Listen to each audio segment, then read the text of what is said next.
Hello Submarine friends, I've been promising to do this for a while. I'm going to show you how to make submarine or ROV motors from electric trolling motors. People are always surprised when they see my submarine has trolling motors on it. They work fantastic and they're dirt cheap. So what I did yesterday, I bought 4 trolling motors, 30-pound thrust, and I bought them for the ROV. Now the ROV has thrusters on it because I stole them from the submarine. So I'm working hard on the submarine right now to get it ready for the dives in the spring. So here's one of the trolling motors I bought. So let's get started. We're just going to tear this thing apart real quick. Doesn't take long at all. These work so good. So I don't keep this stuff. I don't keep the handle or the instructions, obviously. Lady said to me yesterday, be sure you hang on to your receipt in case you need warranty. I didn't have the heart to tell her what I'm doing. Just pop this head off here.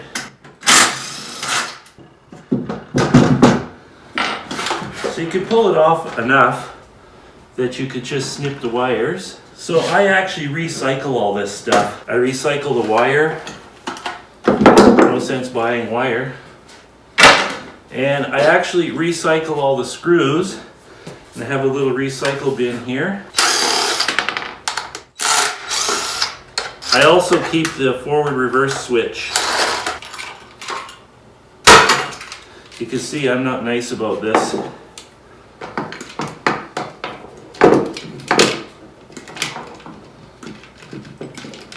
So the switch goes into inventory. Garbage. Keep that wire. Okay, so we slide this off. I keep these too. These are really handy. You can mount this on the side of a boat or anything, and it's a mounting bracket. They're great. Okay, so here's the basic motor and tube. So I'm just going to pop the prop off. The prop and pin, I'll get a container. I always have to put the pieces in something like this because I'm clumsy. I lose this stuff. Just slide this out. Now you have to be careful with these because they have a little O-ring. Into the little box. Slide the magnet off. Now you have to be a little bit careful pulling this armature out. You don't want to damage the brushes. There we go. Armature's out. Now what's left inside is the brush housing. So I'm just going to pop that off. This really doesn't take long. I did 2 yesterday. Took me about 15 minutes per motor. Okay, so the brush assembly. It just unplugs from these wires. And I just pull the wires through the tube. But first, there's some wires that go down. They're potted to some device in the bottom of the body. We don't need that because we're going to use speed controllers of our own. So we don't need to worry about speed control built into the motor. And we pull the wiring harness out. More wire for the inventory. So now we have the bare right down to nothing. So now I will cut this off. But I got to do that outside because I don't want to get the fiberglass dust inside. Okay, so I have my helper down here with me. This is my dog, Emma. My wife has a full-on German Shepherd. I have a Yorkie. Okay, so I actually, for my purposes, want a 4.5-inch long tube here. You can cut it off, flush if you want, or any length that you want. The way I do it makes no difference. What we have to do next, we have to rough the inside surface here because we're going to epoxy it, and we want the epoxy to stick to something or to have something to grab. Like when I make an electric penetrator, I actually thread the inside, but I don't have a tap this big to thread it. So I just got some 40 grit paper here, and I just rough it up. Plus there's probably some kind of a release agent on the inside here, it being fiberglass. Have a look here with my glasses on. Okay, so the next step, I take these are dirt cheap. They're actually the foot off of a chair or a table leg or something. It's just a rubber foot. So what I do is I cut the bottom out. Really, I just need a thick piece of rubber to act as a stopper for the potting epoxy. So I already cut one out. I don't want you to see how I do it because it's very dangerous. So that actually pops right inside the end of the tube. But first, I have to drill 2 holes in it for the wires to go through. And I just space them equally across the rubber part. So what that is, it's a dam. The wire goes through this, and this rubber acts as a dam so the epoxy doesn't go through. Now comes the tricky part. It's not tricky to do, it's just tricky because it works. So we strip back about 1 inch of this wire. This wire is just household solid core wire. It's the wire that runs through your house. Very common, very cheap. So I just strip that back about 1 inch. Okay, so you see here, the wire goes through both wires. Just poke it through the hole, just like so. Then the whole thing goes into the tube, and the wires come inside the motor housing, and then you just push this rubber plug down to the depth that you want, and it's quite a tight fit, which is what you want. So now the next step, we have to solder the main power cables to this. The reason we're doing this, the epoxy is going to seal on this solid copper. You cannot run a stranded copper wire through epoxy. It'll leak every time. So what I do is I solder the stranded wire to the solid wire, and then there's a gap that I'll show you, and that's what the epoxy seals on. So what I have to do now is solder the wires to this after I sand it. It's very important to sand it because the epoxy doesn't grip the copper well enough unless it's sanded. Okay, so I have some 180 or whatever grit sandpaper, really doesn't matter. And I'm going to sand the wires. It just takes a minute. You want to get the shine off it. Also, now the epoxy can really grip it. So then I have my handy dandy little vise here, and I just I do it this way. This is the cable that I harvested off the motor. I'm going to repurpose it for the power cables. I mean, it's obviously rated for it. And so then, oh, by the way, this is the fiberglass tube that I cut off. I use this all the time. This is handy to have in the shop. I use it for projects, for spacers, shims, bushings, you name it. So now, I'm just going to bend this so it sits on the table, up against, and what I did is I stripped back about 1/2 inch off the braided, and the solid copper is about 1 inch stripped back. I'm going to zoom in on that. So you can see what I'm doing. So that's about 1 inch, and that's about 1/2 inch. Okay, that's a little over 1 inch. So this way, this section here, which has no wire soldered to it, that's what seals in the epoxy. Okay, so now I'm going to solder this. I've got a wimpy soldering iron here, so it takes me a while, but it works. Also, the lighting here is kind of the pits. One nice thing is all you have to do is have a good contact, because the epoxy will hold it all together because it's encapsulated. I've tried mechanical crimps and stuff to do this, but I trust soldering it the most.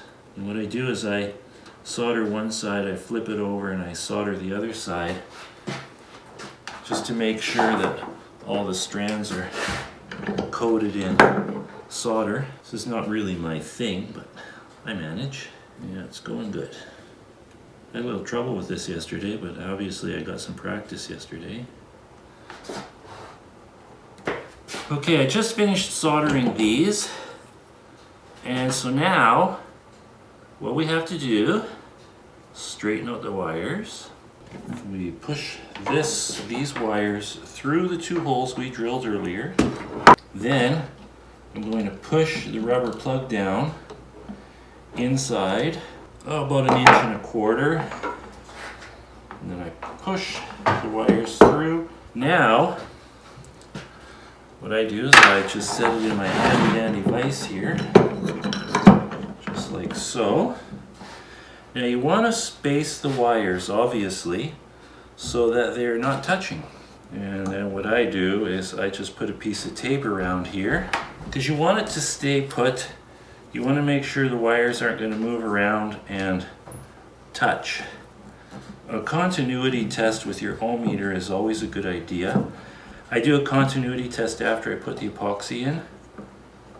It's okay if the wires touch the fiberglass housing, of course. Now we fill it with epoxy. Now I just use a 5-minute epoxy. You want to make sure it's not some kind of an epoxy that's used for metal, because I think there's metal in that epoxy. You want it to be non-conducting. So all I do is I scoop it right into the tube here, and I work it in and I push it down, and when I work the epoxy in, I make sure the stick goes between the wires so I'm not pushing them together. That's it. That's all there is to it. So we let the epoxy set. It's supposed to sit for 24 hours, I think. I don't know. So I'm going to assemble one right now that I did yesterday, because it doesn't matter which one it is. So this one can just sit and cure. So again, you want to make sure you sand this really well, make it really rough inside so the epoxy can grab. And I should run and grab my ohm meter and do a continuity test. It's important to do it because right now I can tear it apart easily. If I wait till it's all set up, then it's a bugger. So there's no beeping, so there's no contact, so it's fine. Okay, so the next step. So you see, this is one I made yesterday. I cut it off flush because that's what I need. And I just have a short cable on it because I'm actually putting a plug connector on here. All I do is I connect a wire and then I shrink tube it. And after I shrink tube it, I paint it with Seal-All. So now we got these 2 little plug-in connectors that will plug right onto the brush assembly. So what we do, I'm going to sand these wires. I don't know if I have to, but it just seems like cheap insurance. If I'm going to solder it, should be a clean surface. I think of it as like if I was welding it, I would grind it first. Okay, so then I take off the plastic part of the connector. Here we go. And I slide it on. So I'm going to slide it on and crimp it. And then I'm going to solder it as well. I don't want to depend on just the crimping. Okay, now I'll solder it. Okay, now before we get ahead of ourselves, something to remember. We need an oil fill plug. What makes this work at great depths, and I mean great depths, like thousands of feet, is they're filled with WD-40 or some kind of a super light silicone oil. You can choose yourself. So we need a fill plug. So all I do is I drill the body, and I'm going to drill a hole and put in a 1/8 pipe plug. And from that 1/8 pipe plug, I actually don't put a plug in it. I put a brass fitting to accept a small hose, which goes to a compensation bladder. So as the motor submerges in the lake or ocean, the bladder squeezes, and that pressurizes the inside of the motor, which is called equalizing. So to drill that hole, we have to locate a spot so that when you thread the plug in, it doesn't interfere with anything. So I've determined that right here is a perfect spot because there's a dip, so it lines up with this guy right here. So I'm just going to drill a pilot hole first, safety first.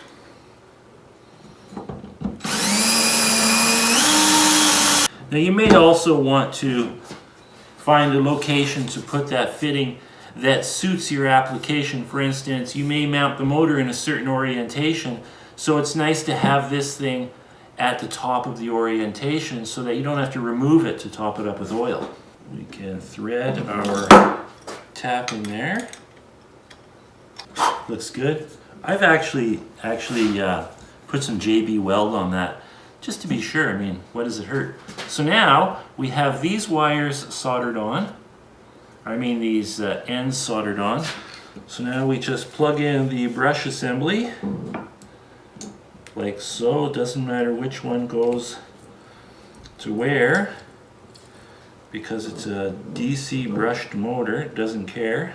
And then we just push those wires inside so they're out of the way. So when you push this guy in, this brush assembly, you can actually feel it click when it goes into the sweet spot. And then you know you've got it. So now we got to put the springs back in because they fell out during that operation. Then we put the brushes back in, hold them apart, and drop the armature in. That can be a trick. You just have to be patient and play with it. Okay, so a little trick that I use, I just take a piece of solid core wire and I loop the wire around the brush wire, and that holds it in place so you can simply drop the armature in without trying to struggle. See, I did that with one hand. How nice is that? So that was easy. Okay, so the armature is in, brushes are making contact, everything's good. Now we have to drop this guy. Now the screws, you have to figure out where the screws go, and you can see the hole, and the screws goes in between the magnets. Now here's the tricky part. You have to push down the armature. See that? You can't hold that back. So then you just rotate that guy, and then we drop the cap on. So we know that the screws travel right down the sides. You can even take a screw and drop it in there to find where it threads in before you put the end cap on. So now I just center the magnets. So the screw is in there, and that's my guide. So then I drop this guy on, make sure the O-ring's there, make sure it's all clean. I mean, it's brand new, it should be. Drop that on carefully, push that on so we don't damage the seal. The other screw. Take our handy dandy screw gun. Now don't go crazy with this.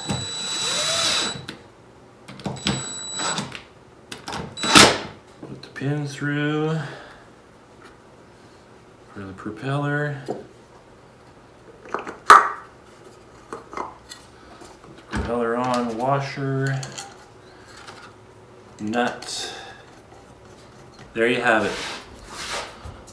One Submarine or ROV motor. All you do is you thread in a fitting here. I don't think I have one, I'm going to check. Okay, so now I have a threaded barbed fitting. Takes a 1/4 inch hose. Okay, so I got that started.